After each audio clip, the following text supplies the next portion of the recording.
Good evening, dear friends, and welcome to Fireside Mysteries. Edward here. It means so much that you're with me. Before we begin, tell me, when you listen to a mystery, do you seek comfort, curiosity, or a gentle thrill? Your thoughts always warm my heart, and do subscribe so you never miss a story. Now settle in. It's time for tonight's mystery. Chapter 1. The Bitter Wind and the Bad Apple. The wind that swept across the village of Lochdoub on that particular October afternoon was the sort of wind that seemed to have a personal grudge against every living creature in the Scottish Highlands. It rattled the slates on the cottages, sent the gulls wheeling inland with indignant cries, and stripped the last stubborn leaves from the gnarled apple trees in the old community orchard, with the efficiency of a particularly vindictive gardener. Police Constable Hamish Macbeth stood in the doorway of his small croft house, a tall, thin man with flaming red hair and hazel eyes that held a deceptively lazy expression. He watched the wind's rampage with mild interest, while his dog, Lugs, a beast of indeterminate ancestry, with ears that appeared to have been borrowed from a much larger animal, pressed against his leg seeking warmth.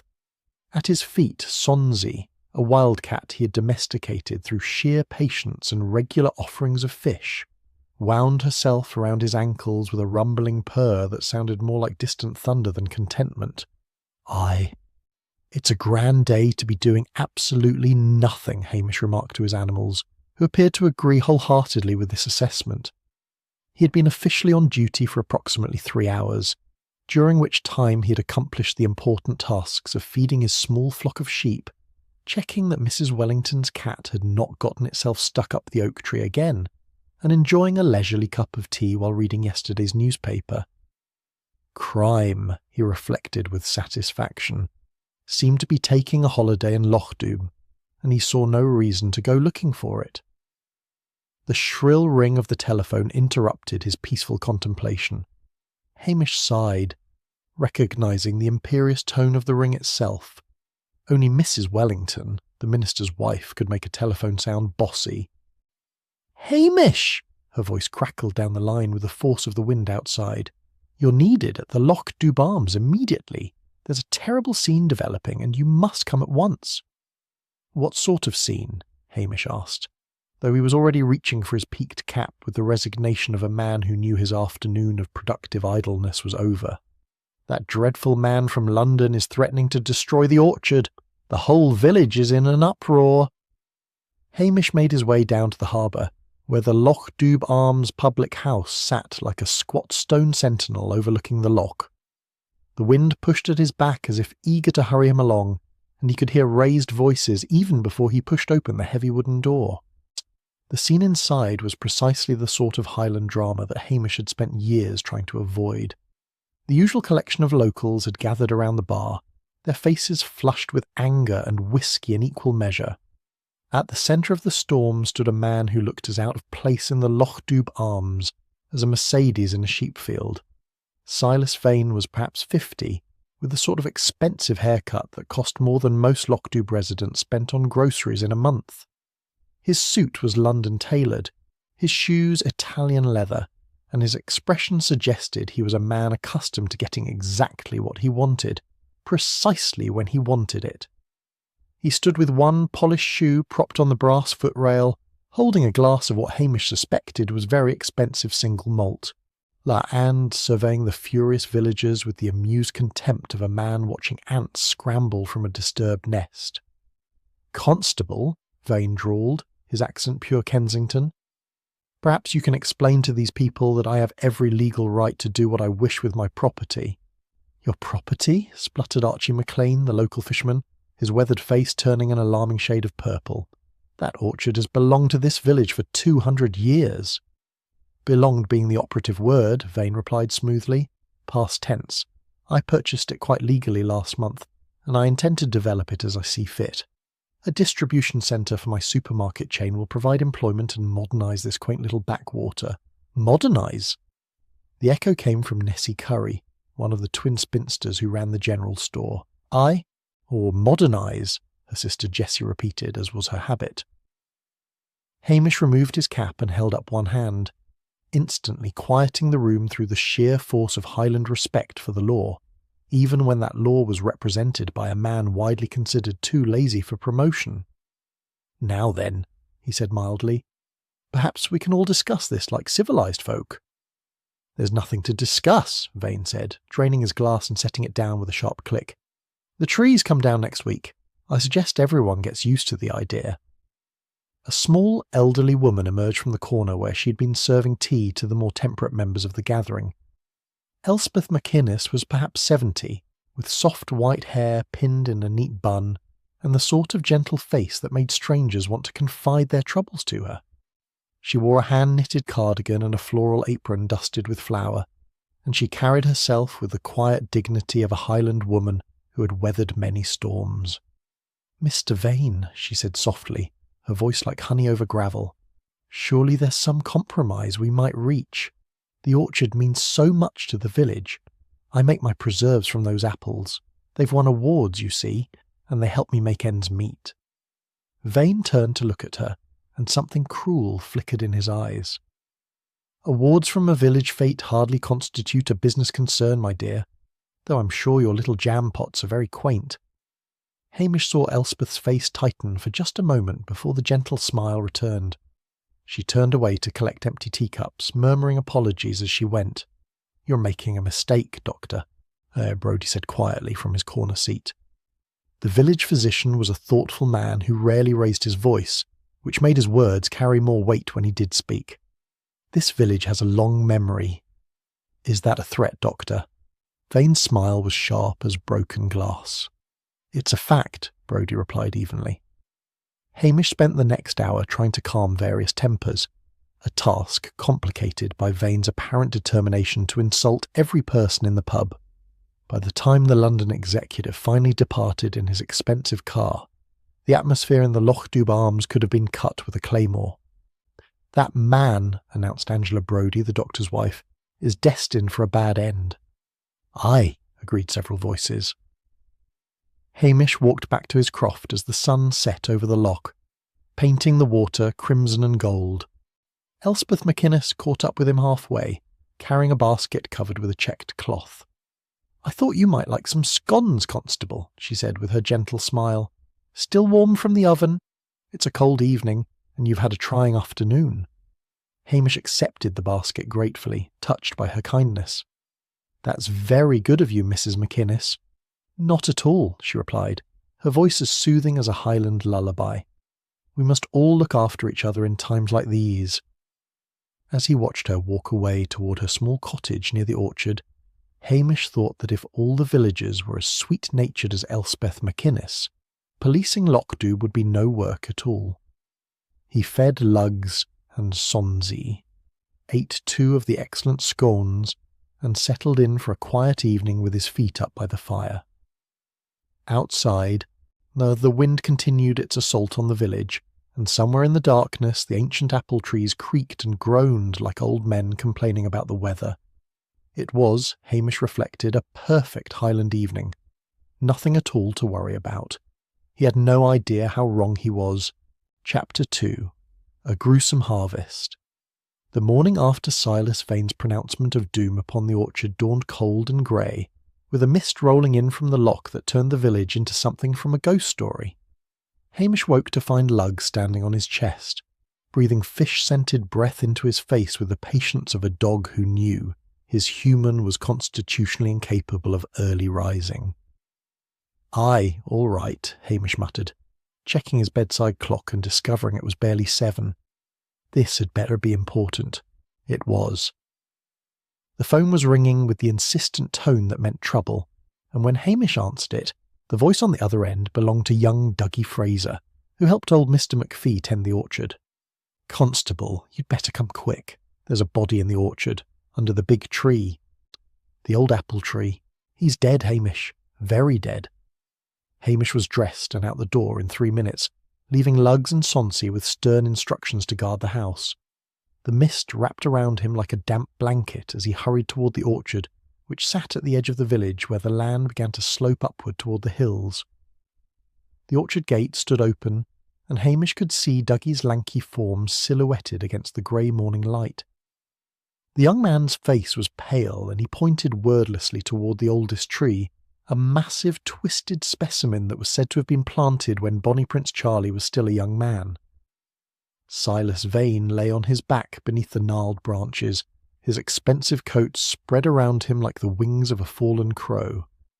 His eyes stared sightlessly at the sky, and his skull had been crushed by what Hamish immediately recognised as the old cast-iron pressing weight that normally sat in the orchard's ancient cider shed. The heavy implement lay beside the body, dark with blood and morning dew. Hamish felt his pleasant, lazy existence slipping away like sand through his fingers.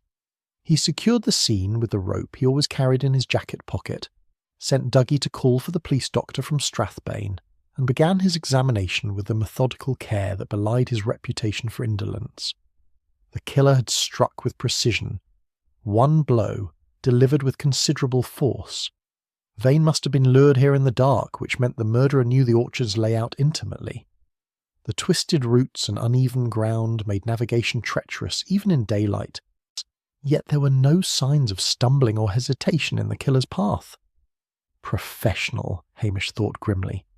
Or at least someone who knew this place like the back of their hand. He was documenting the position of the body when he heard the sound that made his heart sink to the general vicinity of his boots. The roar of a car engine driven with more aggression than skill, followed by the slam of a car door that suggested its owner had a personal vendetta against Japanese automotive engineering. Detective Chief Inspector Blair had arrived. Blair heaved himself out of his car like a particularly ill-tempered walrus emerging from the sea. He was a fat man who wore his suits too tight and his face too red, a combination that suggested either high blood pressure or a fondness for whiskey. In Blair's case, it was both. His small eyes fixed on Hamish with the malevolent gleam of a man who had found someone to blame for ruining his morning. "Macbeth," he growled. "I might have known. Can't even keep order in this god-forsaken village of yours." "Good morning to you too, sir," Hamish replied with Highland politeness that only made Blair's colour deepen. Two other detectives climbed out of the car. Detective Inspector Jimmy Anderson, a thin man with a permanently sardonic expression, and Detective Sergeant Andy McNabb, who looked as though he wished he were anywhere else. They were followed by the police doctor, a fussy man named Forsyth, who immediately began complaining about the cold. Blair stumped over to the body, breathing heavily. "Right then, who found him?" "Dougie Fraser, sir." "He comes to help with the orchard maintenance." "Where is he?" "I sent him home. The lad was in shock." "In shock, was he? Or running away from the scene of his crime?" Blair's eyes gleamed with the satisfaction of a man who thought he'd crack the case before breakfast. "Dougie's barely 20 and wouldn't hurt a fly," Hamish said mildly. "Besides, he was at the Strathbane cinema last night with his girlfriend. The film didn't finish until 11:30. Blair scowled, deprived of his easy suspect. Dr. Forsyth completed his preliminary examination and stood up, brushing dirt from his knees with distaste. "Single blow to the skull," he announced. "Death would have been instantaneous. Time of death, I'd estimate between midnight and 2 this morning, though I'll know better after the post-mortem." "Right," Blair said, as taking command with the subtlety of a Viking raid. "McNabb, get the forensics team up here. Anderson, start questioning the locals. I want to know who had it in for this fellow." "That would be most of the village, sir," Hamish observed. Blair's head swiveled toward him like a gun turret. "What's that supposed to mean?" Hamish explained about Vane's plans for the orchard and the confrontation in the pub. Blair's face took on an expression of pure glee. "A whole village full of suspects. This'll make the newspapers, mark my words. Murder in the Highlands, village conspiracy, the lot." He rubbed his hands together. "Anderson, I want every man in that pub questioned. Someone's going to hang for this." "Perhaps we should wait for the forensic evidence before we start measuring anyone for a noose," Jimmy Anderson suggested dryly. Hamish left them to their work and walked the perimeter of the orchard, studying the ground. The mist was lifting now, revealing the full beauty of the place that Vane had planned to destroy. The trees stood in their ancient rows, their trunks thick with age, their branches still holding a few late apples that glowed like jewels in the grey light. He was examining a set of muddy footprints near the gate when a familiar voice called out to him, "Constable Macbeth, I've brought some coffee for the gentleman from Strathbane." Elspeth McInnes stood at the orchard entrance carrying a large thermos and a basket of cups. She wore a heavy shawl against the cold, and her face showed appropriate distress at the morning's events. "That's very thoughtful of you, Mrs. McInnes," Hamish said. "It's the least I can do," she replied softly. "What a terrible thing to happen! That poor man." Hamish noticed she didn't sound entirely convinced of Vane's poorness, but her expression remained one of gentle concern. She poured coffee for the Strathbane detectives, who accepted it gratefully, and then produced a folded piece of paper from her apron pocket. "I thought this might be helpful, Chief Inspector Blair," she said, approaching the fat detective with the deference of a loyal subject addressing royalty. "I made a list last night of everyone who had words with Mr. Vane in the pub. I have a good memory for such things, you see. I thought it might save you some time." Blair snatched the list with poorly concealed delight. "Very civic-minded of you, Mrs. McInnes, Elspeth McInnes. I make preserves from the orchard fruit." Her voice caught slightly. "Or I did. Oh, I suppose that's all over now." "Don't you worry," Blair said with uncharacteristic kindness. "We'll have the villain who did this behind bars before you can say Jack Robinson." Elspeth dabbed at her eyes with a handkerchief and retreated, leaving behind the aroma of coffee and a faint scent of cinnamon. Hamish watched her go with a thoughtful expression that Jimmy Anderson caught and correctly interpreted. "Don't even think about it, Hamish," Anderson said quietly, moving to stand beside him. "Blair's already got that list, and you know he'll run with it like a dog with a bone." "Aye," Hamish said. "That's what worries me." The forensics team arrived and began their meticulous work. Hamish noted they found footprints leading to and from the body, large prints that suggested heavy Wellington boots. They photographed the murder weapon, bagged samples of soil and fibre, and took detailed measurements of everything. Blair stood in the middle of it all like a conductor before an orchestra, barking orders and making pronouncements. Hamish knew from long experience that the man would focus on the obvious suspects, hammer away at them until something gave, and then declare victory regardless of whether he'd actually caught the right person. It was going to be a long investigation. As the morning wore on, and the mist burned away to reveal a watery sun, Hamish made his way back to the police station. He had his own investigating to do, the quiet, careful kind that Blair's sledgehammer approach would only complicate. Someone in Lochdoub had killed Silas Vane, and Hamish intended to find out who before Blair arrested half the village in his enthusiasm for headlines. He settled at his desk with a cup of tea and began making his own list, one that included not just who had argued with Vane, but who had the knowledge and opportunity to navigate the orchard in pitch darkness. It was a considerably shorter list than Blair's, and considerably more troubling. Chapter 3, Sifting the Highland Gossip. Hamish had learned long ago that in a Highland village gossip flowed more freely than whisky at a Saleth, and was often just as intoxicating. The trick was knowing where to tap the source and how to filter out the pure malice from the genuine information. His first stop was the Curry Sisters' General Store, a cramped establishment that smelled of mothballs, peppermints, and the particular must of merchandise that had been sitting on the shelves since before decimalisation. Nessie and Jessie Curry were perched behind the counter, like a pair of elderly ravens, their identical grey permanents quivering with the excitement of having real news to dispense. "Hamish Macbeth," Nessie declared as the bell above the door announced his entrance. "We were just talking about you." "Just talking about you," Jessie echoed, as she did with nearly everything her sister said, a habit that had driven generations of Lochdoub residents to distraction. "Nothing too terrible, I hope," Hamish said, removing his cap and giving them his most charming smile. "We saw that dreadful Detective Chief Inspector Blair bullying poor Archie MacLean," Nessie said, her thin face pinched with disapproval. "As if Archie would hurt anyone." "Hurt anyone," Jessie confirmed. "I'm sure the Chief Inspector is just being thorough," Hamish said diplomatically, though he privately agreed with every word. "Did either of you ladies happen to see anything unusual last night? Anyone heading toward the orchard, perhaps?" The sisters exchanged meaningful glances. A silent conversation passing between them in the way of twins who had spent 70-odd years in each other's company. "Well," Nessie said, lowering her voice to what she presumably thought was a whisper, but could have been heard in Strathbane. "We did see that Mr. Vane arguing with a young man down by the harbour." "By the harbour?" Jessie repeated. "What time was this?" Hamish asked, producing his notebook. "Just after sunset, perhaps 6:30. The young man was quite agitated, waving his arms about." "Waving his arms?" Jessie confirmed with her own demonstration. "Could you describe him?" "City clothes," Nessie sniffed. "One of those expensive jackets the young people wear. Dark hair, needed a haircut." "Needed a haircut," Jessie agreed, patting her own rigid curls protectively. Hamish thanked them and purchased a packet of mint imperials, partly because it was expected and partly because it guaranteed their continued cooperation. As he left the shop, he nearly collided with Angus MacDonald, the village seer, who was shuffling along the pavement wrapped in what appeared to be several generations' worth of cardigans.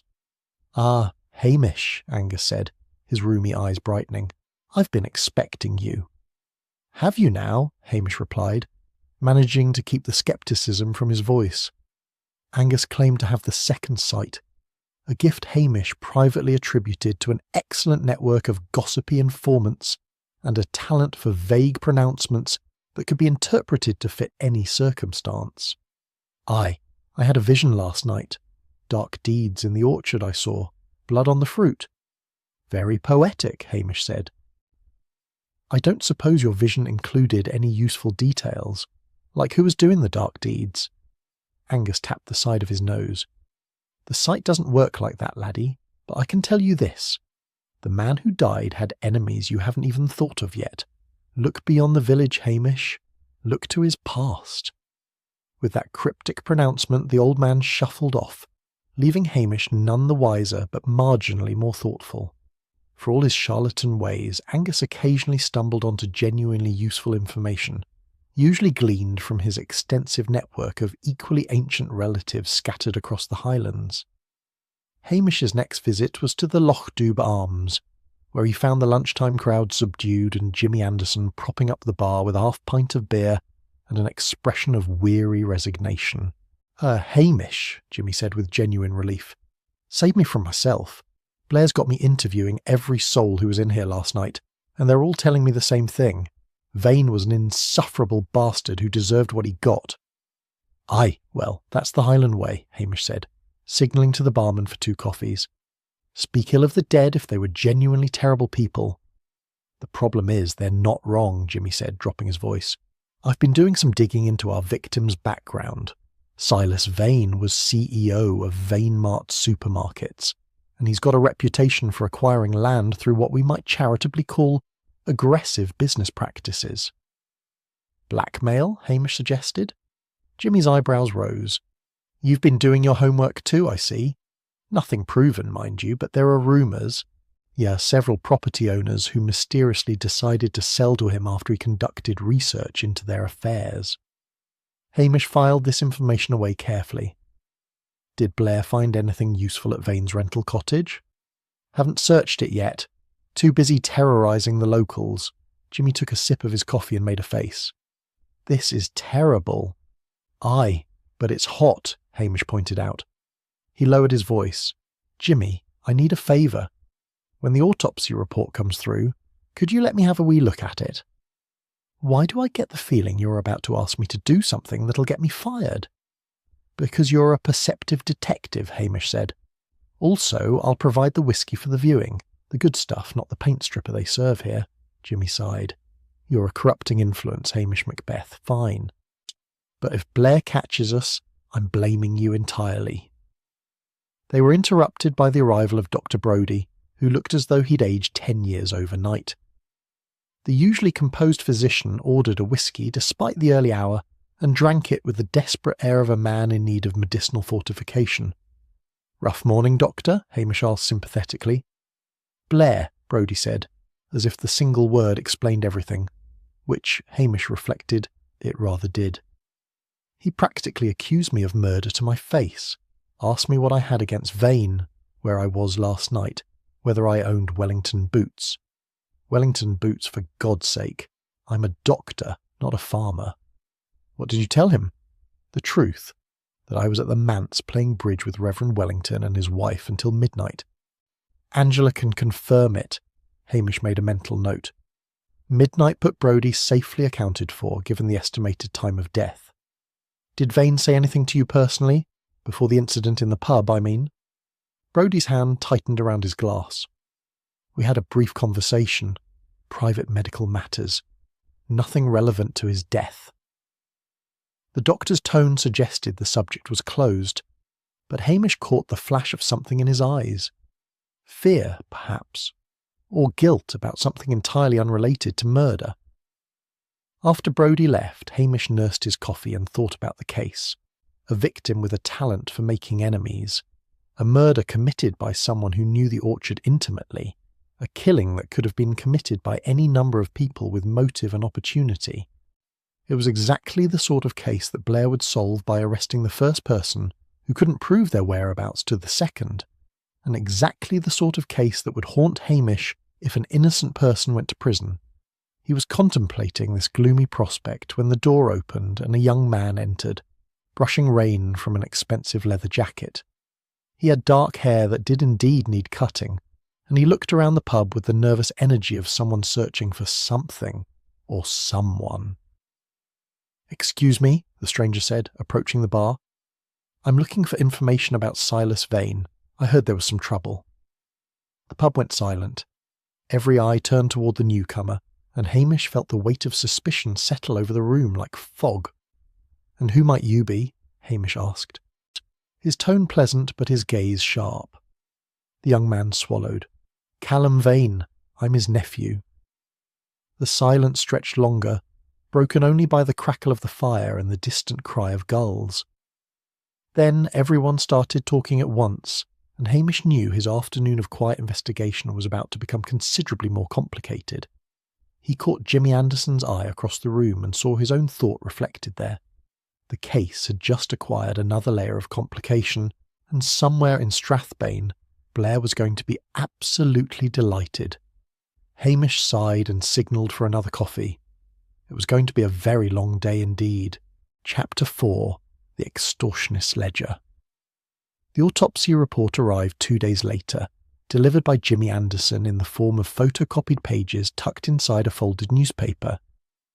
The exchange took place in Hamish's kitchen, with Luggs and Sonsey as witnesses and a bottle of 12-year-old Talisker as payment. "You're corrupting a good officer of the law," Jimmy said, accepting a generous dram with no visible signs of moral struggle. "Aye, but I'm doing it with quality whiskey," Hamish replied, scanning the report. "What's this about unusual bruising on the wrists?"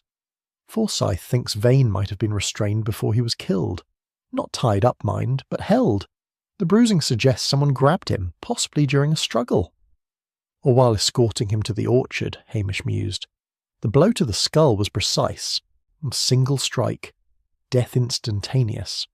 That's either very lucky or very skilled." "Or very angry," Jimmy suggested, helping himself to another measure. "The force required was considerable. Forensics matched the blood and tissue to the pressing weight. No surprises there. They also found fibres on the victim's coat." "What sort of fibres?"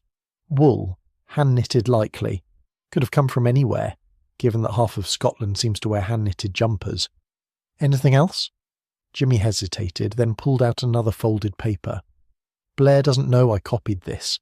The forensics report on the boot prints. They're size 11 Wellingtons, common as dirt. But here's the interesting bit. They matched a pair found in Archie McLean's shed." Hamish's heart sank. "Blair's going to arrest him." "Already has," Jimmy said grimly. "This morning. Made a big show of it. Dragged him out of his house in handcuffs while his wife screamed blue murder. It'll be in all the papers tomorrow." "Archie's innocent," Hamish said flatly. "Probably," Jimmy agreed. "But Blair's got his headlines, and that's all he cares about. You know how it works, Hamish. Blair closes the case, gets his promotion, and if it turns out he arrested the wrong man, well, that's a problem for 6 months from now." After Jimmy left, Hamish sat in his kitchen and contemplated the injustice of it all. Archie McLean was many things. a dedicated fisherman, a henpecked husband, a man who enjoyed his dram perhaps a touch too much. But he was not a murderer, which meant Hamish would have to prove it. The opportunity came that evening. When Blair and his team returned to Strathbane for what Jimmy described as a celebratory dinner, Hamish waited until darkness fell, then made his way to the cottage Vane had rented, a tidy stone house overlooking the loch. Breaking and entering was not, strictly speaking, within Hamish's job description. On the other hand, preventing the wrongful imprisonment of an innocent man could be argued to fall under the general heading of police work. Hamish chose to focus on the latter interpretation as he used his picks on the back door lock. The cottage was exactly what one would expect from a man like Vane. Expensive, impersonal, and cold. The furniture was rental standard, but Vane's possessions spoke of wealth and status. Designer luggage, a laptop that probably cost more than Hamish earned in a month, clothes from Savile Row. Hamish searched methodically, starting with the obvious places: drawers, cupboards, under the mattress. He found nothing of interest beyond confirmation that Vane had excellent taste in single malts and terrible taste in reading material. It was only when he examined the bedroom wardrobe that he noticed the slight irregularity in the back panel, a false wall cunningly concealed. Behind it, a small safe. Hamish was not an expert safe cracker, but he knew that most people chose predictable combinations. He tried Vane's birth date, which he'd noted from the driving licence found on the body. No luck. He tried variations, then sat back and thought about the sort of man Vane had been. Arrogant, self-centred. The type who would choose a combination that meant something to him alone. On impulse, Hamish tried the founding year of Vanemart supermarkets, which he'd seen on the company website during his background research. The safe clicked open. Inside was a leather-bound ledger, £2,000 in cash, and a collection of documents that made Hamish's blood run cold. The ledger was a masterpiece of casual cruelty. Each page detailed a different person, their secrets meticulously researched and documented. There were bank statements, medical records, photographs, legal documents, all acquired through means that were certainly illegal and possibly criminal. Hamish found Archie McLean's entry, detailed records of a savings account the fisherman had hidden from his domineering wife, presumably his escape fund from matrimonial misery, and Vane's notes indicated he'd threatened to expose the account unless Archie signed over the fishing rights to his section of the loch. Dr. Brodie's page made for grimmer reading. 20 years ago, during his early career in Glasgow, Brodie had made a mistake during a routine surgery. The patient had survived but suffered complications. Vane had somehow obtained the sealed medical board inquiry documents and was threatening to have the case reopened. There were others. The Reverend Wellington's nephew caught in a minor scandal involving church funds. Mrs. Wellington's sister, who'd been involved in a car accident she'd never reported. Even the sweet, elderly Elspeth McInnes had an entry, though Hamish couldn't decipher what secret Vane had been holding over her. The handwriting in that section was cramped and harder to read. Something about Glasgow and a property dispute decades old. Hamish photographed every page with his mobile phone, then carefully returned everything to the safe exactly as he'd found it. As he was relocking the wardrobe, he heard voices outside. Blair's voice, loud and self-congratulatory, was unmistakable. "Left my reading glasses in the bedroom. Won't take a minute." Hamish moved with the speed of a man whose lazy reputation was entirely undeserved when sufficiently motivated. He slipped out the back door and into the shadows just as he heard Blair's key in the front lock. Back at the police station, Hamish uploaded the photographs to his computer and made himself a strong cup of tea. The ledger changed everything. Vane hadn't just been an unpleasant businessman, he'd been a systematic predator, using people's secrets as weapons. Which meant the suspect pool had just expanded considerably, and Archie's Wellingtons at the crime scene could be explained any number of ways. Anyone could have borrowed them, or planted them, or simply worn similar boots. Hamish was contemplating this when his phone rang. Jimmy Anderson's voice was tight with suppressed excitement. "Hamish, We've got a development. Strathbane traffic cameras caught Callum Vane's car on the N9 the night of the murder, time-stamped at 1:15 in the morning. Where on the A9? 50 miles south of Lochdubh. There's no way he could have been in the orchard at the time of death and been that far away 90 minutes later. His alibi's solid. What about the argument the Curry sisters saw? He admits it. Says he came to Lochdubh to confront his uncle about money he claimed was owed to him from a family trust. They argued. Vane told him to bugger off, and Callum drove back to Edinburgh in a rage. Convenient, Hamish observed. Too convenient, Jimmy agreed. But the cameras don't lie, and Blair's already ruled him out. He's fixated on Archie, convinced the fisherman's our man. After Jimmy rang off, Hamish sat staring at the photographs on his computer screen. Somewhere in this ledger was the answer, he was certain of it. Vane had been blackmailing half the village, and one of them had decided that death was preferable to continued extortion. The question was which one, and how to prove it before Blair's rush to justice condemned an innocent man. Hamish was still pondering this when there was a knock at his door. He quickly closed the laptop and opened the door to find Elspeth McInnes standing on his doorstep, holding a covered dish. "I hope I'm not disturbing you, Constable," she said with a gentle smile. "I made too much stew, and I thought you might enjoy some. You bachelors don't always eat properly." "That's very kind," Hamish said, accepting the dish. The aroma of beef and vegetables made his stomach rumble. "Such a terrible business about poor Archie," Elspeth continued. "I'm sure it's all a dreadful mistake. Archie wouldn't hurt anyone." "Aye, I believe you're right," Hamish said. "I do hope Detective Chief Inspector Blair knows what he's doing," she said, her voice troubled. "It would be awful if the real killer escaped justice because the police were looking in the wrong direction." "That it would," Hamish agreed, studying her carefully. But Elspeth's face showed nothing but concern and kindness, and after a few more pleasantries she bid him good night. Hamish ate the stew, which was excellent, and tried to ignore the nagging feeling that something about the evening's events didn't quite fit.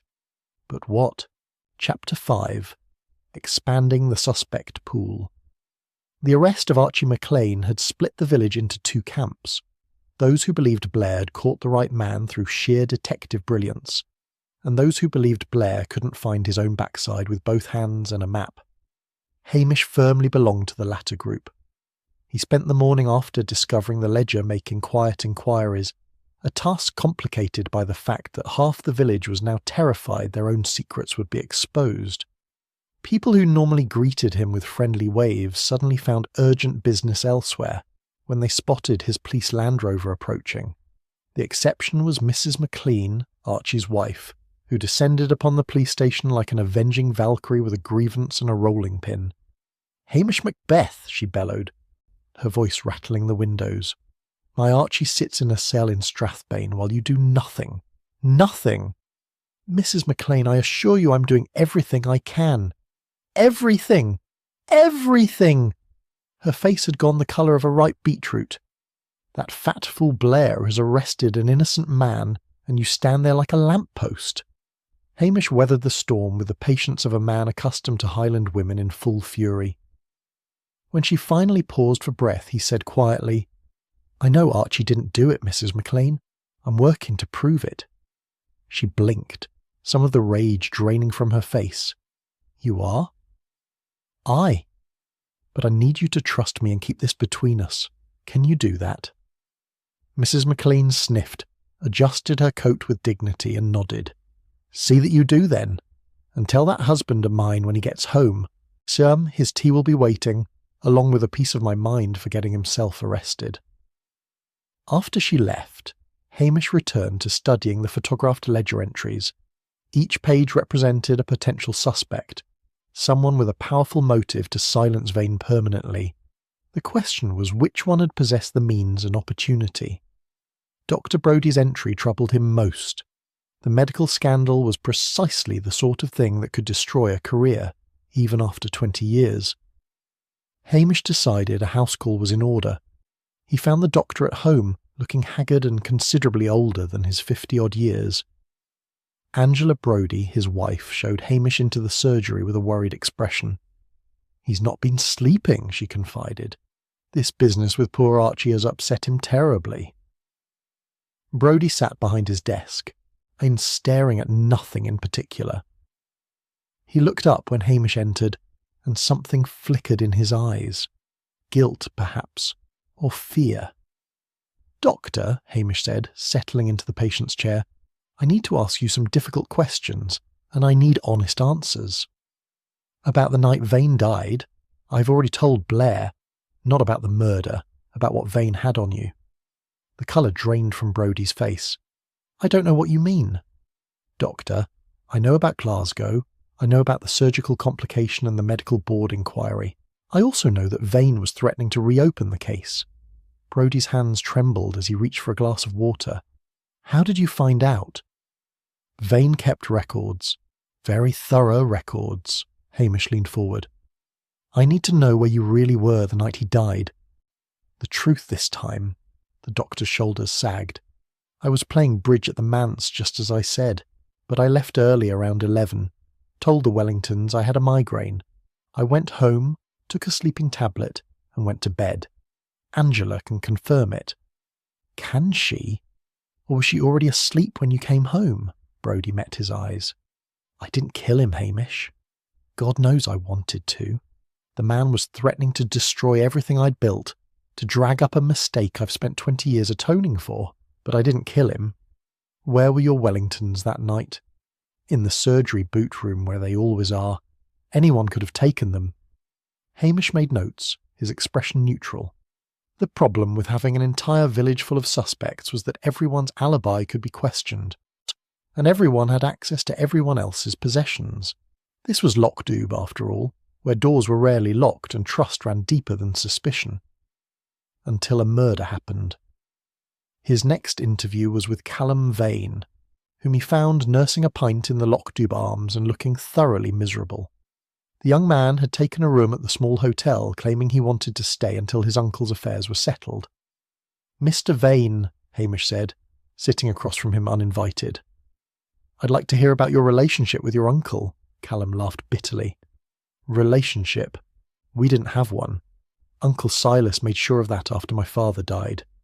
Cut us out of the family business, claimed Dad had mismanaged the trust fund. Left my mother and me with nothing. Is that why you came to Lockdoob?" "I came to demand what was rightfully mine. My father's share of the family money. But Silas just laughed at me, said I'd squandered my own inheritance on gambling and didn't deserve another penny." "Was he right? About the gambling?" Callum's silence was answer enough. "What time did you leave Lockdoob that night?" "Around 8. Drove straight back to Edinburgh. Stopped for petrol at a service station on the A9 around 1:30. I've got the receipt if you want to see it." "The traffic cameras already confirmed your whereabouts," Hamish said. "But I'm curious. Did your uncle mention anyone else he was meeting that night? Anyone from the village?" "No. He was gloating about his plans for the orchard. Going on about how these backward Highland peasants didn't understand progress." Callum's expression darkened. "He was a bastard, my uncle. I won't pretend otherwise. But I didn't kill him. And frankly, I wish I knew who did so I could shake their hand." Back at the police station, Hamish spread out his notes and tried to find a pattern. 3 prime suspects, all with motive, all with opportunity, and all with alibis that could potentially be broken. Archie McLean had supposedly been hiding in the pub cellar to avoid his wife's wrath over a secret savings account. But the cellar had a door that opened onto the lane behind the building. He could have slipped out, committed the murder, and returned without anyone noticing. Dr. Brodie claimed to have been home in bed after leaving the bridge game early, but Angela had been asleep and couldn't confirm the exact time he'd returned. The surgery was a 5-minute walk from the orchard, and Callum's traffic camera evidence only proved where his car had been, not necessarily where he had been. Though admittedly it would have taken exceptional planning to arrange for someone else to drive his car while he committed murder, and then somehow reunited with the vehicle 50 miles away. Hamish was contemplating these possibilities when Jimmy Anderson appeared at his door looking unusually serious. "We've got a problem," Jimmy said without preamble. "Blair's found something at Archie's house, hidden under a loose floorboard in his shed." "What sort of something?" £2,000 in cash, new notes, sequential serial numbers. Jimmy pulled out his notebook. Forensics matched them to a withdrawal Vane made from his bank in London 3 days before he died. Hamish felt his stomach drop. Someone's setting Archie up. That's what I think too, Jimmy said. But try telling that to Blair. He's convinced Archie killed Vane and stole the money. He's talking about charging him tomorrow. The money was in Vane's safe, Hamish said, thinking aloud, along with the ledger. Whoever killed him must have known about the safe, opened it, and taken the cash to plant at Archie's house. Which means the killer knew about Vane's blackmail operation, Jimmy concluded. But how? Unless they were one of his victims, Hamish finished. Someone in the ledger, someone who found out what Vane was doing and decided to put a permanent stop to it. The two men looked at each other, the same thought occurring to both simultaneously. We need to find out who else had access to Vane's cottage, Hamish said. Blair's not going to like us poking around his closed case, Jimmy warned. Blair, Hamish said with more venom than he usually allowed himself, can go boil his head. I'm not letting an innocent man go to prison because that fat buffoon wants headlines. Jimmy grinned. That's the spirit. I'll see what I can dig up from the cottage's letting agency. They must have records of who had keys. After Jimmy left, Hamish sat in the gathering darkness and thought about justice, and how rarely it was served by following the rules. Sometimes, he reflected, a lazy Highland policeman had to bend those rules almost to breaking to make sure the right person paid for their crimes. He just had to figure out who that right person was before Archie McLean's trial began. Chapter 6. False Trails and Poached Fish. Hamish spent a restless night turning the case over in his mind like a man examining a complicated knot from every possible angle. By morning, he'd concluded that the answer lay not in what people were saying, but in what they weren't saying. Secrets, he'd learned, had a way of revealing themselves if you applied the right sort of pressure. The opportunity came sooner than expected. At 3 a.m, Lugs began barking with the sort of urgency that suggested either an intruder or a particularly bold fox attempting to raid the henhouse. Hamish pulled on his clothes and followed the dog outside, torch in hand, to find not a fox but Dr. Brodie skulking along the path toward the orchard. The doctor carried a burlap sack over one shoulder, and even from a distance, Hamish could see dark stains seeping through the fabric. "Dr. Brodie," Hamish called out softly, "that's a dangerous time of night to be taking a constitutional." Brodie froze like a deer caught in headlamps. In the torchlight his face showed naked panic, then resignation. "Hamish, I can explain." "I'd be very interested to hear it," Hamish said, walking closer. "Particularly the part about what's in the sack. It's not what you think." "What I think," Hamish said carefully, "is that you're carrying something heavy and blood-stained toward the orchard where a man was recently murdered. That's not the sort of coincidence that reflects well on a person's innocence." Brodie set the sack down with a heavy thud. "You'd better look for yourself." Hamish opened the sack and found himself staring at a large salmon, gutted and cleaned, its silver scales gleaming in the torchlight. A magnificent fish, easily 15 pounds.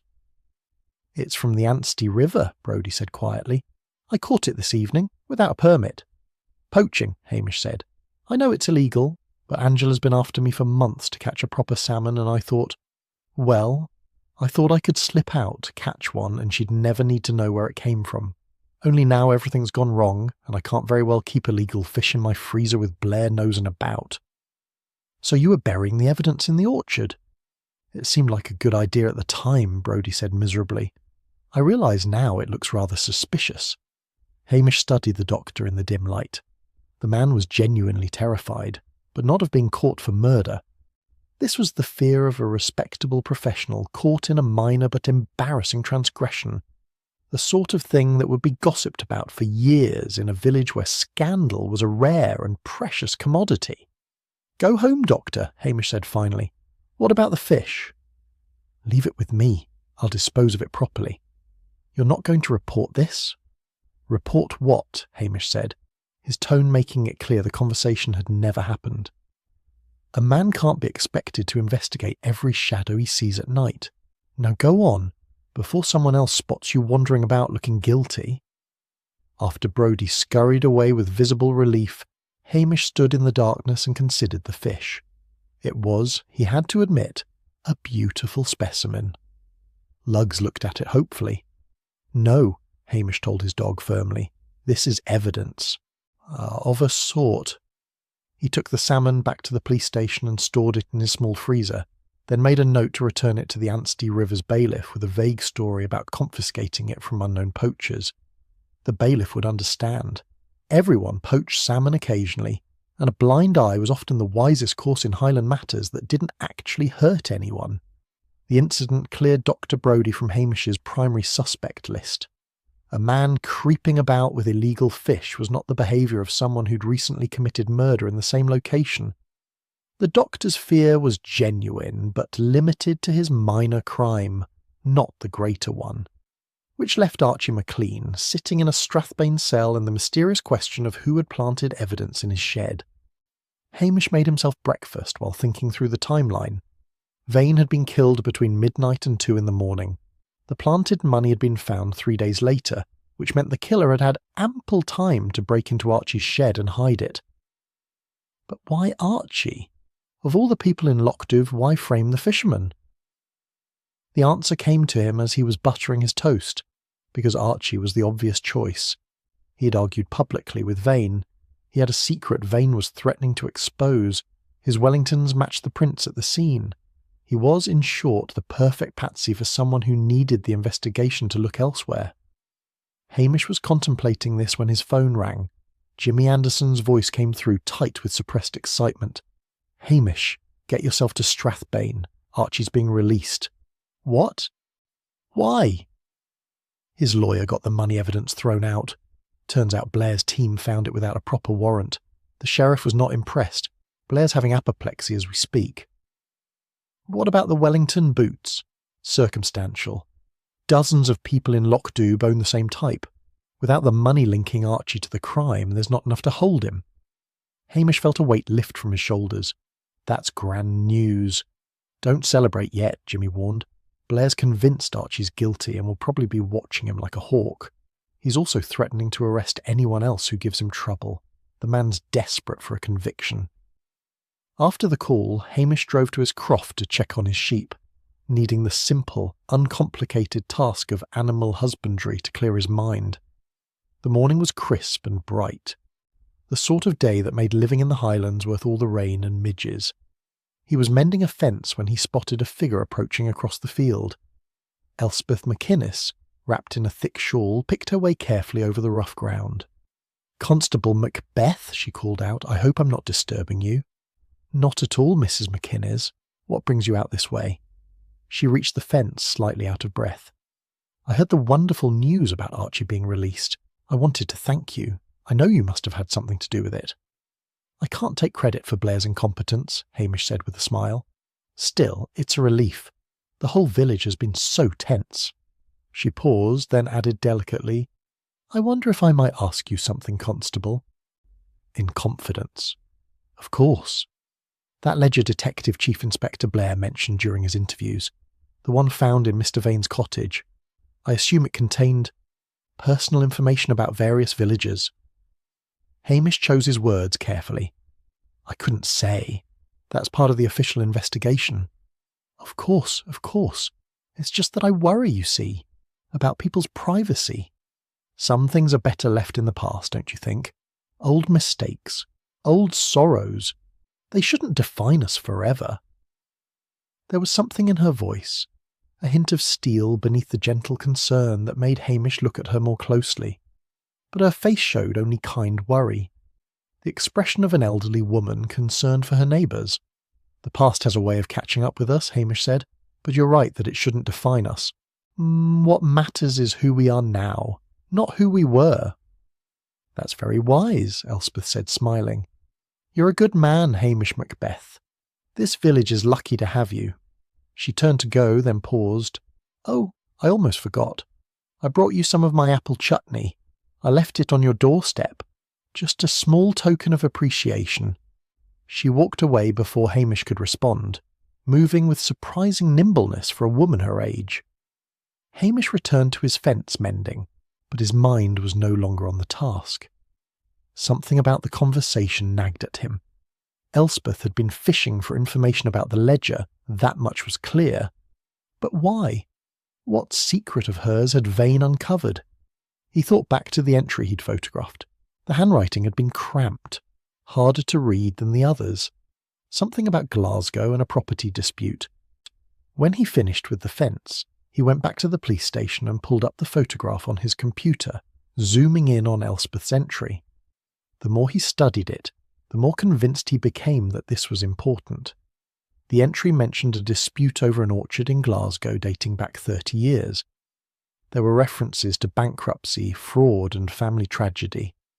But the names were unfamiliar. Vane and a sister named Elspeth Vane. Hamish sat back in his chair, his mind racing. McInnes was a common enough surname in the Highlands. But what if it wasn't Elspeth's maiden name? What if she'd changed it after moving to Lochdoub?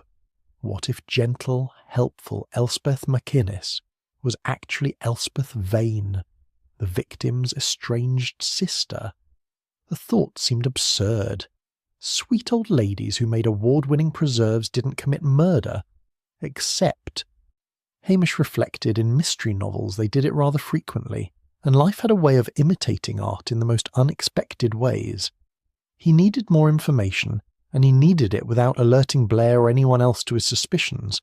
If he was wrong, he'd look like a fool. If he was right, then the killer had been hiding in plain sight all along, protected by the very sweetness that made her seem above suspicion.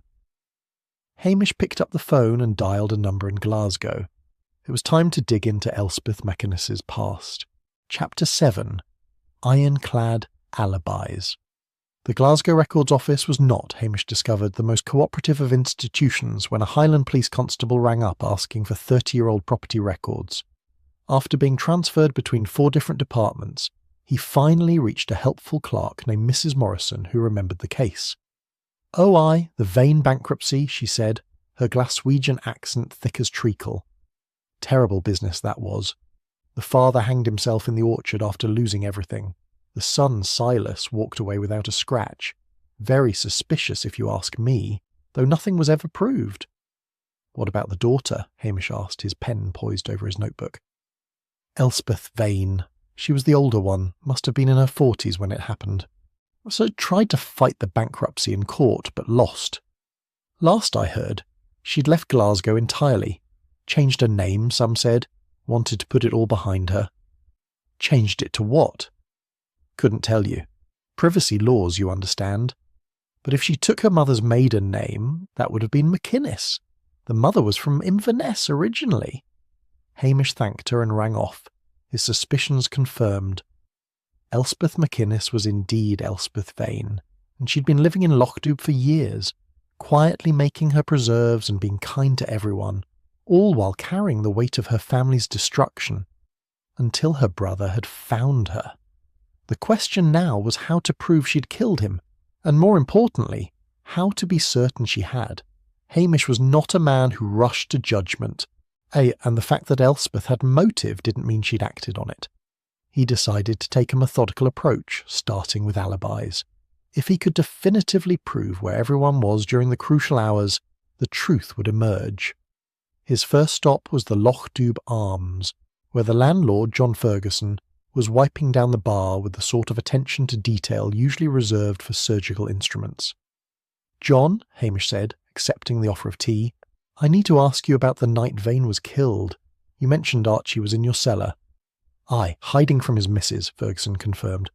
"Poor soul was terrified she'd find out about his savings account." "What time did he arrive?" "Let me think. The pub closed at 11, and he slipped down there just before. Stayed until I locked up properly around past. "You're certain he was there the whole time?" Ferguson paused in his wiping. "Well, now that you mention it, I didn't actually see him between closing and when I went down to lock the cellar door. But where else would he have gone?" "How long would that have been?" 20 minutes, maybe 30. I had to cash out the till and tidy up. 20 minutes was more than enough time to slip out the back door, cross to the orchard, commit murder, and return." but it would have required perfect timing and considerable nerve.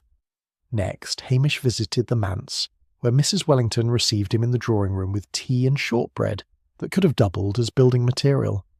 "Such a dreadful business," she said, settling her considerable bulk into an armchair. "Poor doctor." Brodie was quite unwell that evening. Left the bridge game early with one of his migraines. What time was that? Just before 11. The Reverend and I continued playing with Angela Brodie until midnight. Three-handed bridge is not ideal, but we managed. "And Dr. Brodie definitely went straight home?" Mrs. Wellington's eyes narrowed. "Surely you're not suggesting—" "I'm not suggesting anything," Hamish said smoothly. "Just gathering facts." "Well, I'm sure he went home. Where else would he go with a migraine?" Where indeed, Hamish thought, except that he'd apparently gone poaching salmon at some point, but that had been later, after the murder. Or had it? At the Brodie house, Angela confirmed her husband's return around 11:15. He took a sleeping tablet and went straight to bed. I heard him snoring by 11:30. "You're certain of the time?" "I looked at the clock specifically because I was worried about him. He doesn't usually take sleeping pills." So Brodie had an alibi of sorts, though sleeping pills could be faked. Still, Hamish's instinct told him the doctor was innocent. The poached salmon incident had the ring of truth to it, the sort of silly human mistake that criminals rarely made. Callum Vane's alibi was the strongest of all. Jimmy Anderson had provided copies of the traffic camera footage showing his car on the A9 at 1:15 in the morning, heading south. The petrol station receipt confirmed he'd stopped at 1:32. Unless he had an accomplice or had arranged for someone else to drive his car, he couldn't have been in Lockdube at the time of the murder. Which brought Hamish back to Elspeth. He found her at home, her small cottage filled with the warm scent of baking. Through the window he could see her moving about her kitchen with practised efficiency, rolling out pastry. He knocked, and she answered with her usual gentle smile, flour dusting her apron. "Constable Macbeth. What a lovely surprise. I've just made scones. You'll have one, won't you?" "That's very kind," Hamish said, following her into the kitchen. "Mrs. McInnes, I wonder if I might ask you about the night Mr. Vane died." Something flickered in her eyes, too quick to identify. "Of course, though I'm not sure what help I can be. Where were you that night? Between 11 and 2 in the morning?" "Here at home, naturally. I'm a creature of habit, Constable. I go to bed at 10 and rise at 6. Have done for years. Can anyone confirm that? I live alone, as you know. My neighbours might have seen my lights go out at the usual time." She poured tea with steady hands. "Why do you ask?" "Just routine questions," Hamish said, accepting the cup. "I'm trying to establish everyone's whereabouts." "I see." She offered him the plate of scones. "I hope you're not suggesting I had anything to do with that man's death." "Did you know him before he came to Lockdube?" The question hung in the air between them. Elspeth's hand trembled slightly as she set down the teapot. "Why would you ask that?" "Your name appears in his ledger. The entry mentions Glasgow and a property dispute from 30 years ago." Elspeth was silent for a long moment. Then she sighed, the sound carrying the weight of decades. "You're a clever man." "Hamish Macbeth. Too clever for your own good, perhaps." She sat down across from him. "Yes, I knew him. Silas Vane was my brother, my younger brother, who destroyed our family and drove our father to suicide. Why didn't you tell anyone? Would you? Would you want people to know you were related to a monster like that? I came here to escape my past, to build a new life, and I succeeded, until he found me." "Did he threaten you?" "He didn't need to threaten. His very presence was a threat. He knew what the orchard meant to me, and he took pleasure in planning to destroy it, just as he destroyed our family's orchard all those years ago." "Where were you when he died, Mrs. McInnes? The truth this time." She met his eyes steadily. "I was here, Constable, alone. And no, I cannot prove it. But I did not kill my brother, though God knows I had reason enough." Hamish studied her face, looking for the telltale signs of deception.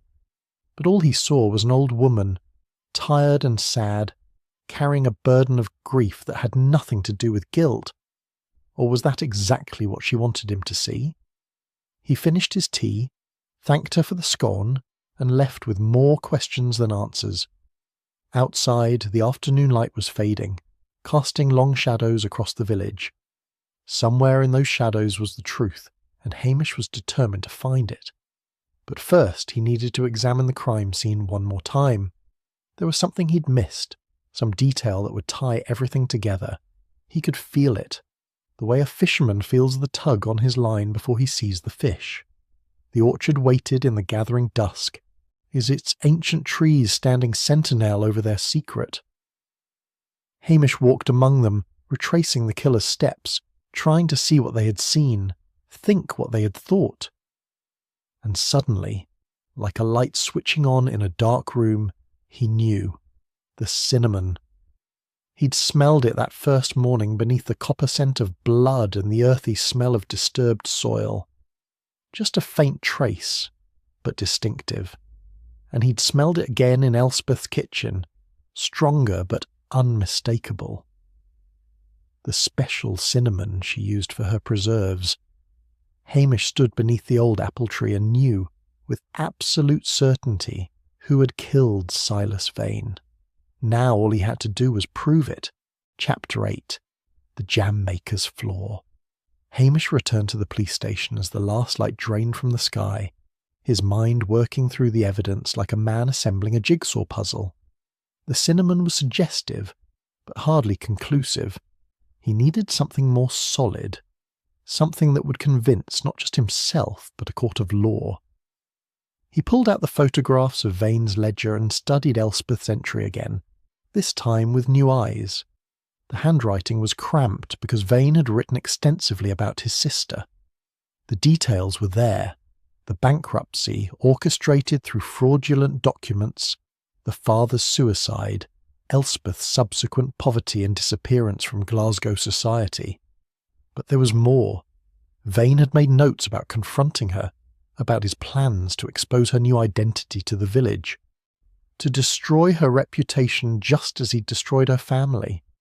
The man had been systematic in his cruelty, documenting his own malice with the pride of a collector cataloguing treasures. Hamish turned his attention to the timeline Elspeth had provided to Blair on that first morning.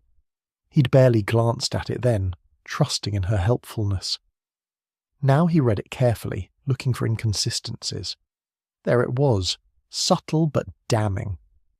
Elspeth had mentioned seeing Vane examining the heritage apples in the orchard at around 8 o'clock the evening before his death. She'd specifically noted he was interested in a variety called Kerry Pippin. Hamish pulled up his browser and searched for Kerry Pippin apples. According to the Royal Horticultural Society, they fruited in late September and were typically harvested by early October. But the murder had occurred in late October, and the weather had been unseasonably cold. The trees would have been bare for weeks. Either Elspeth had made a mistake, or she'd invented the detail to establish Vane's presence in the orchard, making his late-night visit seem less suspicious. Hamish made a note and continued his review.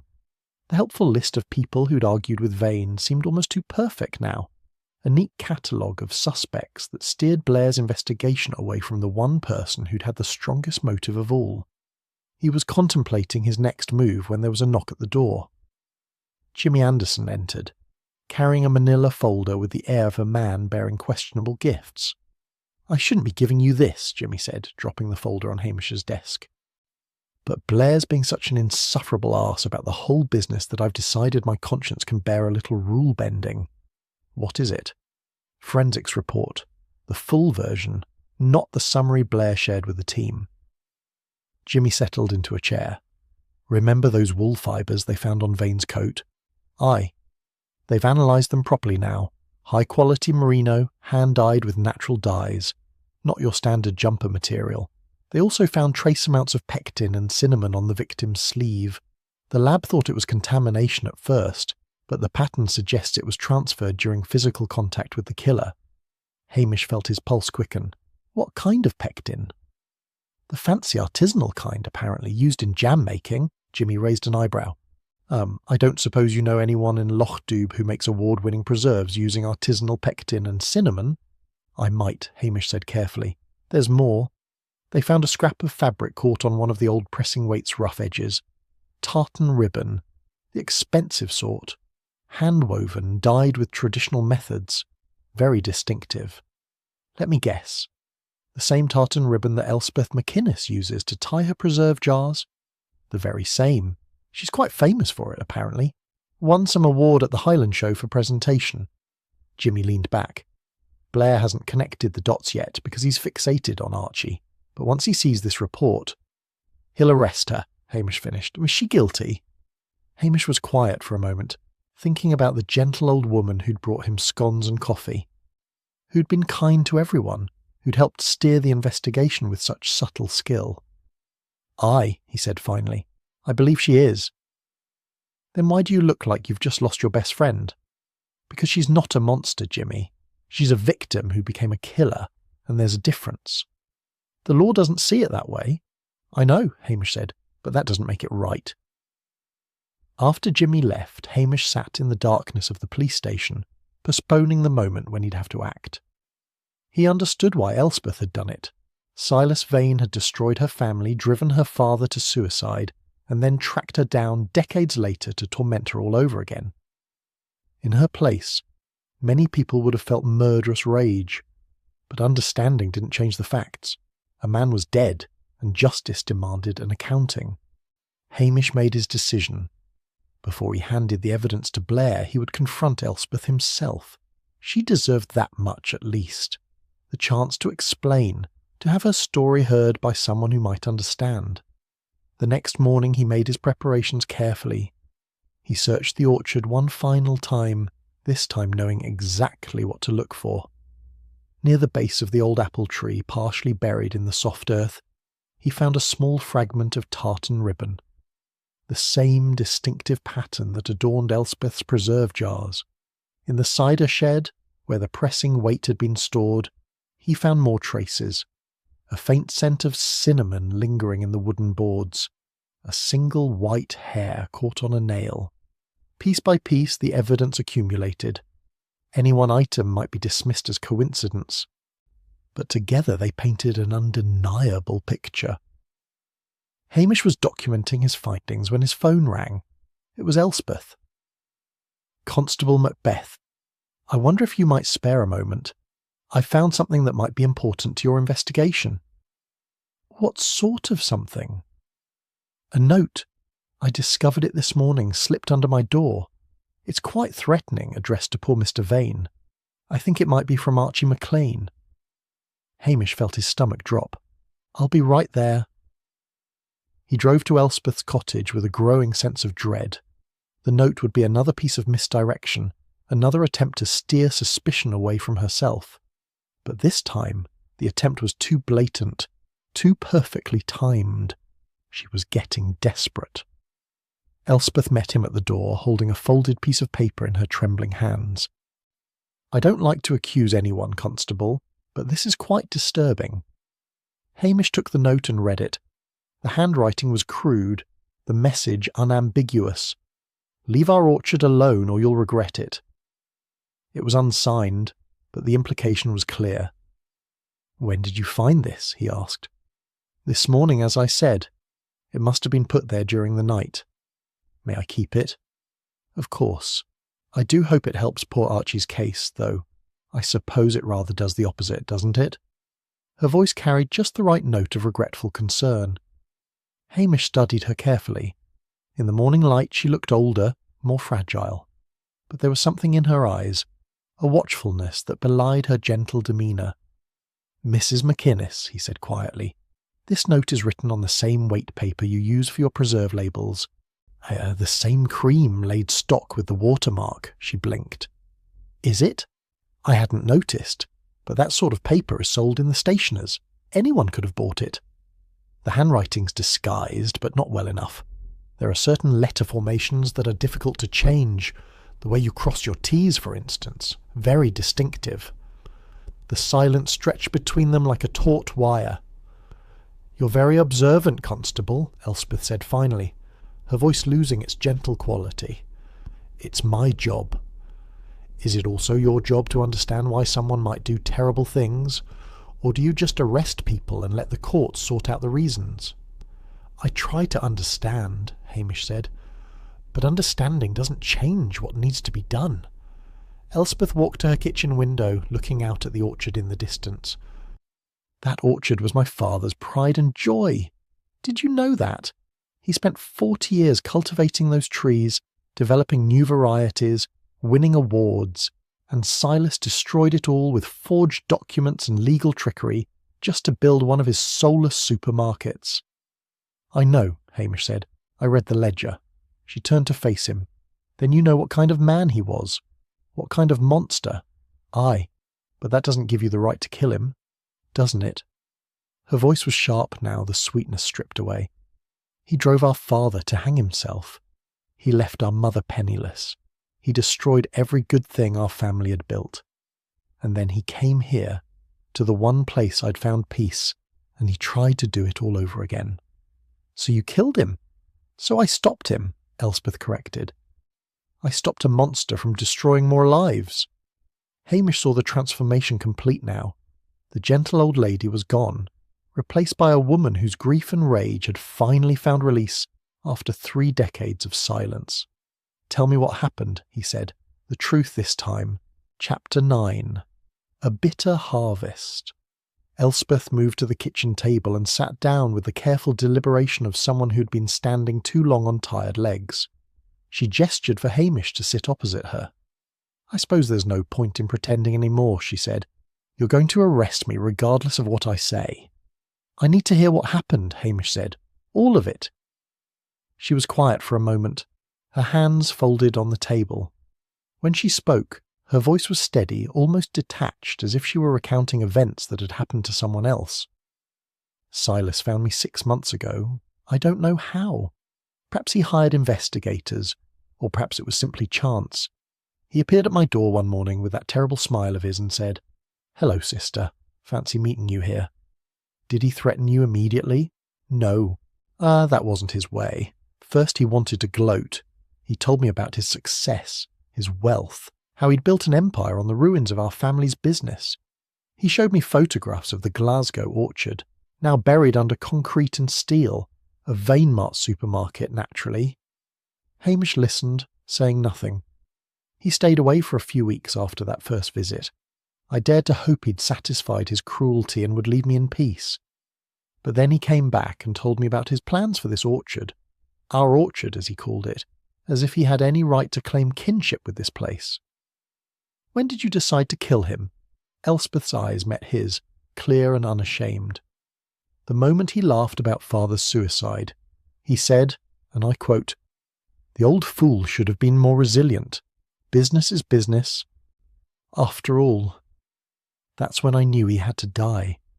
"Tell me about the night itself." "I sent him a note asking to meet in the orchard at midnight. I told him I'd discovered something valuable hidden there by father, something that had survived the bankruptcy. Silas was always greedy. He couldn't resist the possibility of treasure, even after all these years." "He came alone?" "Of course. His arrogance wouldn't allow him to think an old woman posed any danger." A bitter smile crossed her face. "I was waiting by the cider shed. I'd spent weeks planning it, you see, learning the orchard's layout in the dark, timing how long it would take to walk from my cottage to the old apple tree. I knew exactly where everything was. The pressing weight? I'd moved it days earlier, hidden it near the tree. Silas arrived precisely at midnight, all punctual as always. He was so pleased with himself, so certain he was about to acquire something else that didn't belong to him." She paused. "We talked for a few minutes. I wanted him to know why he was going to die. I wanted him to understand that this was justice, not murder." "What did he say?" "He laughed. Even then, facing his death, he laughed. Said I was a pathetic old woman living in the past. That's when I struck him." Hamish thought of the autopsy report, the single precise blow. "You only hit him once." "Once was sufficient. I'm stronger than I look, Constable. Years of hauling apple baskets and stirring heavy pots of preserves. The weight was perfectly balanced. I knew exactly where to strike." She said this without emotion, a craftsperson describing her technique. And then I went home. I washed the ribbon from my apron that had caught on the weight, though I see I missed a piece, made myself a cup of tea, went to bed. The casual recitation of events was somehow more chilling than any dramatic confession would have been.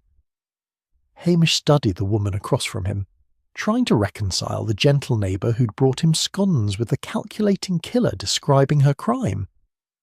The money you planted in Archie's shed. When did you do that? 2 days after the murder. I'd gone back to Silas's cottage to retrieve something he'd stolen from me years ago, a photograph of my parents. I found the safe, opened it. The money was there, along with that dreadful ledger. I took the cash and hid it where I knew it would be found.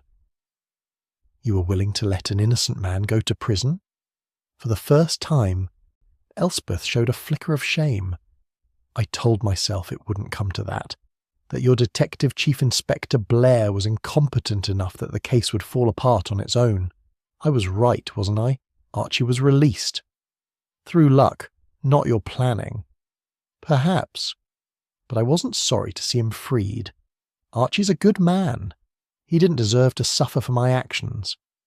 Unlike your brother, Silas deserved everything he got, Elspeth said flatly. He was a monster, Hamish, a destroyer of lives. The world is better without him in it. That's not for you to decide, isn't it? Who else would have stopped him? The law. He'd spent decades evading legal consequences for his crimes. He used his wealth and connections to crush anyone who opposed him. Someone had to end it. Hamish leaned back in his chair. You know I have to arrest you. I know. Is there anything else you want to tell me? Anything that might help your case? Elspeth considered this. I'm not sorry I killed him. I want you to understand that. I won't stand in court and pretend remorse I don't feel. Silas Vane destroyed my family and was planning to destroy this village's heritage. I stopped him. If that makes me a murderer in the eyes of the law, then so be it. It does, Hamish said quietly. Will you take me in now? Not quite yet. Hamish pulled out his phone and made a call. Jimmy Anderson answered on the second ring. Jimmy, I need you to come to Elspeth McInnes's cottage. Bring Blair if you must, but I'd prefer you didn't. You've solved it then? Aye. I'll be there in 20 minutes. Blair's in Strathbane doing paperwork. He won't even know I'm gone. Hamish ended the call and looked at Elspeth. You've got about 20 minutes before I have to make this official. Is there anything you need to do? Anyone you want to call? I'd like to make one last batch of preserves, she said. I know that sounds foolish, but the apples are at their peak and I hate to see them wasted. I can't let you do that, Mrs. McInnes. No, I suppose not. She stood and moved to her pantry, pulling out several jars. Would you like to take some with you? I won't be needing them where I'm going, and it seems a shame for them to sit here gathering dust. Hamish accepted a jar of apple chutney, the same kind she'd given him before. The label bore her distinctive tartan ribbon tied with careful precision. You're very good at this, he observed. The preserves. I mean, it's the one thing Silas never managed to take from me. My skill, my craft. He could steal property and destroy businesses, but he couldn't steal what I knew, what I'd learned from Father about cultivating fruit and making preserves. That knowledge was mine alone. They sat in silence, waiting for Jimmy's arrival. Outside, the autumn wind rattled the windows, and in the distance Hamish could see the orchard where it dulled begun and ended. Will you tell them? Elspeth asked. About Father's suicide, about what Silas did to our family. If it's relevant to your defence, aye. It won't matter, you know. The jury will see an old woman who committed murder, not a daughter who sought justice for her father's death. Perhaps, or perhaps they'll see both. You're kinder than I deserve. Hamish Macbeth. I'm a police constable doing my job, Hamish said. Nothing more, nothing less. When Jimmy arrived, Hamish made the formal arrest. Elspeth submitted to the handcuffs with quiet dignity, her face composed. As they walked to the car, she paused to look back at her cottage at the jars of preserves visible through the kitchen window, at the life she'd built from the wreckage of her past. "I don't regret it," she said one final time. "I want you both to know that." Jimmy settled her in the back seat while Hamish gathered the evidence they'd need: the forged note, the remaining tartan ribbon, photographs of the crime scene, everything necessary to ensure a conviction. As they drove towards Strathbane, Hamish thought about justice and revenge, about the thin line that separated one from the other, and about how easily a good person could become a killer when pushed far enough. He also thought about Blair, who was about to receive credit for solving a murder he'd bungled at every turn, and about how that particular injustice was going to leave a bitter taste that no amount of Elspeth's excellent preserves could sweeten. But such was life in the Highlands, where nothing was ever quite as simple as it seemed, and the truth often wore a more complicated face than the law allowed for. Chapter 10. The Lazy Constable's Justice. The confrontation with Blair happened exactly as Hamish had anticipated, which was to say it was loud, self-congratulatory, and thoroughly unpleasant. "Macbeth!" Blair bellowed when Hamish and Jimmy delivered Elspeth to the Strathbane station. "What's the meaning of this? I've already solved this case. Archie McLean was our man." "Archie McLean was released for lack of evidence," Hamish pointed out mildly, "and Mrs. McInnes has confessed to the murder." "Confessed? To you?" Blair's face achieved a shade of crimson that suggested imminent cardiac distress. "You had no authority to question a suspect without informing me." "She asked me to her cottage to show me evidence," Hamish said, which was technically true. "During our conversation, she admitted to killing her brother." "Her brother?" Blair blinked, thrown off his stride. "Vane was her brother?" "Aye. I have documentation from the Glasgow Records Office confirming their relationship, along with the motive. Silas Vane bankrupted their family 30 years ago, drove their father to suicide, and was threatening to destroy her life here in Lochdoub." Jimmy stepped in smoothly. "There's also forensic evidence linking Mrs. McInnes to the crime scene. The tartan ribbon, the pectin and cinnamon traces, the wool fibres. It's all in the report I gave you yesterday, sir." "Report? What report?" "The complete forensics analysis. I left it on your desk." Blair's expression suggested he had not, in fact, read the report, having been too busy celebrating Archie's arrest and planning his next promotion. Yet he covered this admirably by harumphing and snatching the file folder Jimmy offered. For the next 10 minutes, Blair read in silence while Hamish and Jimmy exchanged glances. Finally, Blair looked up, his small eyes gleaming with calculation. "Right then," he said. "This changes everything. Good work, Anderson. You've cracked the case." Jimmy blinked. "Actually, sir, it was Hamish who—" Yes, Macbeth assisted, I'm sure, but the forensic evidence was the key, and that fell under Anderson's purview." Blair was already moving toward his office, file in hand. "I'll need to prepare a statement for the press. This is going to be front-page news. Sister murders brother in Highland revenge killing. Very dramatic." After Blair disappeared into his office, Jimmy turned to Hamish with an apologetic shrug. "Sorry about that." "Don't be," Hamish said. "I'd rather not have my name in the papers anyway. Attracts the wrong sort of attention." "You mean the sort of attention that leads to promotions and transfers to Strathbane?" "Exactly that sort," Jimmy grinned. "You're a devious man, Hamish Macbeth. Anyone ever tell you that?" "Frequently," Hamish replied. "Usually right before they try to promote me." Before leaving Strathbane, Hamish asked to see Elspeth one final time. She sat in the interview room looking smaller somehow, diminished by the institutional surroundings and the weight of what lay ahead. "How are you managing?" Hamish asked. "Well enough. The cell's warmer than I expected." She managed a wan smile. "I've been thinking about what you said, about the jury seeing both sides of the story. Do you really believe that? I believe juries are made up of ordinary people who understand that life is complicated, and that good people sometimes do terrible things for understandable reasons. That's not the same as being acquitted." "No," Hamish admitted. "But it might be the difference between murder and manslaughter, between life imprisonment and a lighter sentence." Elspeth folded her hands on the table. "I've asked my solicitor to enter a guilty plea. I won't drag this out. won't put the village through a lengthy trial. I did what I did, and I'll accept the consequences." "That's very dignified of you." "It's the least I can do. The village has been kind to me over the years. I don't want to repay that kindness by making them choose sides in a courtroom." Hamish left her there. This woman who'd hidden her grief and rage behind preserves and kindness for so many years, who'd finally snapped under the weight of old injustices and new provocations. The drive back to Lochdoub was quiet, the autumn landscape rolling past in shades of brown and gold.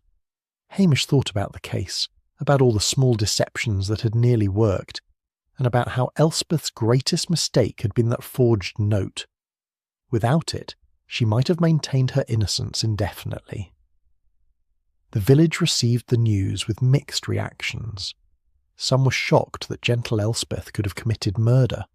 Others, once they learned about Silas Vane's destruction of her family, were sympathetic to her plight.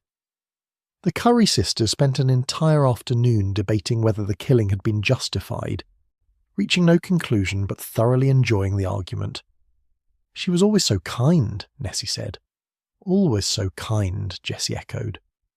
"But he was a dreadful man," Nessie continued. "A dreadful man," Jessie confirmed. Dr. Brodie, perhaps feeling some kinship with Elspeth as a fellow victim of Vane's blackmail, made it known that he'd be willing to testify about Vane's character if needed. Mrs. Wellington organised a petition requesting leniency, which half the village signed. Archie McLean, freed from suspicion and reunited with his whisky fund after Mrs. McLean's initial fury subsided, bought Hamish a pint at the Lochdoub Arms. "I knew you'd sort it out," Archie said. "Never doubted you for a moment." "You were terrified Blair would convict you," Hamish pointed out. "Well, aye, but that was Blair." "Different thing entirely." The case made headlines for a week, with Blair giving interviews describing the complex investigation and the careful police work that had led to the arrest. He managed to avoid mentioning Hamish entirely, which suited Hamish perfectly. The real victory came a fortnight later, when Hamish received a letter from police headquarters in Inverness. It congratulated him on his role in solving the Lochdoub murder, but noted with regret that his lack of initiative in pursuing the investigation suggested he wasn't yet ready for promotion. He was to remain in Lochdoub for the foreseeable future. Hamish read this letter 3 times, savouring every word, then filed it carefully in his desk drawer. Blair's determination to claim all credit for the case had inadvertently saved Hamish from the fate he dreaded most: success. That evening he sat in his croft house with Luggs sprawled across his feet, and Sonsi purring on the chair beside him. The fire crackled in the hearth, and through the window he could see the lights of Lochdoub twinkling in the gathering dusk. The orchard had been saved, ironically enough. Vane's death had complicated the property transaction, and the local council had stepped in to purchase it from his estate, ensuring it would remain a community resource. The heritage trees would stand for another generation at least. Hamish thought about Elspeth, awaiting trial in Strathbane. Her solicitor was optimistic about a manslaughter plea given the provocation and her age.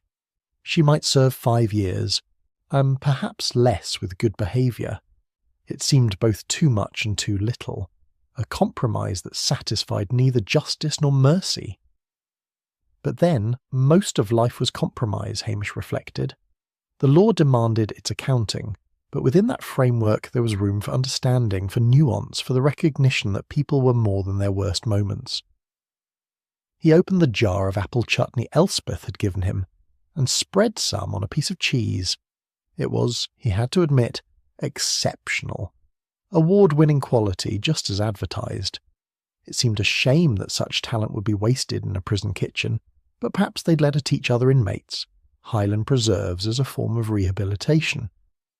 Luggs whined hopefully, and Hamish gave him a small piece of cheese, though not the chutney, which was wasted on dogs. "We did right by her, didn't we?" Hamish asked his animals. "Got to the truth, made sure Blair didn't bungle it, gave her a chance for a fair trial." Luggs thumped his tail in agreement. Sonsi, ever less demonstrative, merely blinked her golden eyes. Outside the wind picked up, carrying the scent of autumn and the promise of winter. Somewhere in the village someone was burning peat, and the smell mingled with the salt air from the loch in a combination that spoke of home and belonging. Hamish Macbeth, police constable, settled deeper into his chair and reflected that there were worse fates than remaining in Lochdoom, solving the occasional murder, protecting his village from ambitious detectives and their own worst impulses, and being thought too lazy for promotion. In fact, he couldn't think of a single fate that would suit him better. He cut himself another piece of cheese, added more of Elspeth's excellent chutney, and thought about the delicate balance of village life now restored. Tomorrow there would be sheep to tend, complaints to mediate, and the endless task of looking busy while accomplishing as little as possible in the eyes of his superiors. It was, all things considered, exactly the life he wanted, and if that made him lazy in the eyes of Detective Chief Inspector Blair and the powers that be in Inverness, well, Hamish Macbeth could live with that judgment very comfortably indeed. Outside, the stars emerged one by one over the highlands, and in his small croft house, the lazy constable of Lochdoom smiled and fed his dog another piece of cheese. All was well in the village, and all manner of things would be well, at least until the next murder.